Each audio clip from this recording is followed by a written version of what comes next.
الحمدللہ والصلاة والسلام علی رسول اللہ۔ ضرورت کی بنا پر نماز توڑ دینا۔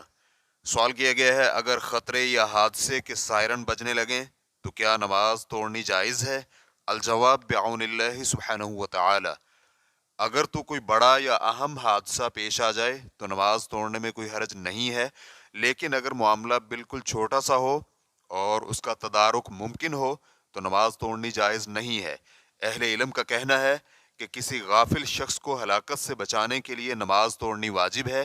اس کا معنی یہ ہے کہ اگر آپ نماز پڑھ رہے ہوں اور آپ نے دیکھا کہ ایک بیٹھے ہوئے شخص کی طرف سانپ آ رہا ہے اور شخص کو علم بھی نہیں اور وہ سانپ اس کی طرف ہی جا رہا ہے، تو آپ پر نماز توڑ کر اسے بتلانا واجب ہے تاکہ وہ اسے ڈس نہ لے اور اس وجہ سے اس کی وفات نہ ہو جائے۔ یا آپ کسی نابینے اور کمزور نظر شخص کو دیکھیں کہ وہ آپ کے آگے چل رہا ہے اور آپ نماز ادا کر رہے ہیں اور وہ شخص کنویں کی طرف جا نکلے اور آپ کو خدشہ ہو کہ وہ نابینا شخص کہیں اس میں گر نہ پڑے، تو آپ کے لیے اسے متنبہ کرنا اور اسے اس ہلاکت سے بچانا واجب ہے، چاہے اس کی بنا پر آپ کو نماز توڑنی بھی پڑے یا اسی طرح آگ وغیرہ کی بنا پر۔ لیکن اگر خطرے کے سائرن کسی چھوٹے سے معاملہ میں بجائے جائیں جس کا تدارک کرنا ممکن ہو اور اس کے ضائع ہونے کا خدشہ نہ ہو، تو نماز مکمل کرنے سے قبل توڑنی جائز نہیں، کیونکہ آپ کے لیے بغیر کسی ضرر حاصل ہوئے اس معاملہ سے نپٹنا اور اس کا تدارک کرنا ممکن ہے۔